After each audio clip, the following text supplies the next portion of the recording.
कांग्रेस के पूर्व राष्ट्रीय अध्यक्ष राहुल गांधी 3 फरवरी को रायपुर आ रहे हैं। ऐसे में सरकार के साथ ही प्रशासनिक अमला भी तैयारियों में जुटा हुआ है। मुख्यमंत्री भूपेश बघेल सोमवार शाम उत्तर प्रदेश और पंजाब के चुनावी दौरे से लौटकर सीधा साइंस कॉलेज मैदान पहुंचे।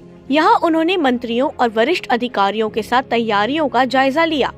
मुख्य सचिव अमिताभ जैन दोपहर को साइंस कॉलेज मैदान पहुंचे थे। राहुल गांधी यहीं से राज्य सरकार की महत्वाकांक्षी राजीव गांधी ग्रामीण कृषि मजदूर न्याय योजना का आगाज करने वाले हैं। मुख्यमंत्री भूपेश बघेल ने अधिकारियों को मुख्य कार्यक्रम स्थल, विभागीय प्रदर्शनी स्थल, पार्किंग एवं अन्य व्यवस्था के संबंध में आवश्यक दिशा निर्देश दिए। रायपुर कलेक्टर सौरभ कुमार ने बताया, 3 फरवरी को यहां राजीव गांधी ग्रामीण भूमिहीन कृषि मजदूर न्याय योजना का उद्घाटन होना है।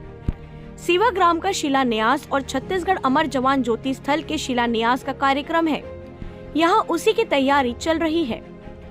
वहीं तैयारी को लेकर एएसपी पश्चिम आकाश राव गिर पुंजे ने कहा कि 800 से ज्यादा पुलिस लगाई गई है। यातायात को लेकर रोड मैप तैयार कर लिया गया है। दिनांक 3 तारीख को साइंस कॉलेज मैदान में यहाँ पर कार्यक्रम का आयोजन है, जिसमें कि माननीय मुख्यमंत्री महोदय और अन्य विशिष्ट और अति विशिष्ट जो है राज्य और राज्य के बाहर से अतिथि यहाँ पे आ रहे हैं, जिसके लेकर सुरक्षा व्यवस्था यहाँ पर लगाई गई है। उक्त सुरक्षा व्यवस्था में माननीय वरिष्ठ पुलिस अधीक्षक हमारे रायपुर महोदय व प्रशासन और पुलिस के वरिष्ठ अधिकारीगण लगातार यहाँ पर भ्रमण कर रहे हैं। इसके तहत लगभग लगातार 800 बलों की सुरक्षा लगाई गई है। इसमें कार्यक्रम स्थल की सुरक्षा, यातायात की व्यवस्था इत्यादि शामिल है। इसमें लगातार हमारी पुलिस टीम सुरक्षा को लेकर कार्य कर रही है। 3 तारीख को जो यहाँ पर साइंस कॉलेज मेला ग्राउंड में जो कार्यक्रम है, उक्त कार्यक्रम को देखते हुए माननीय वरिष्ठ पुलिस अधीक्षक दुर्ग रायपुर महोदय के द्वारा जो है यहाँ पर सुरक्षा व्यवस्था जो है लगाई गई है।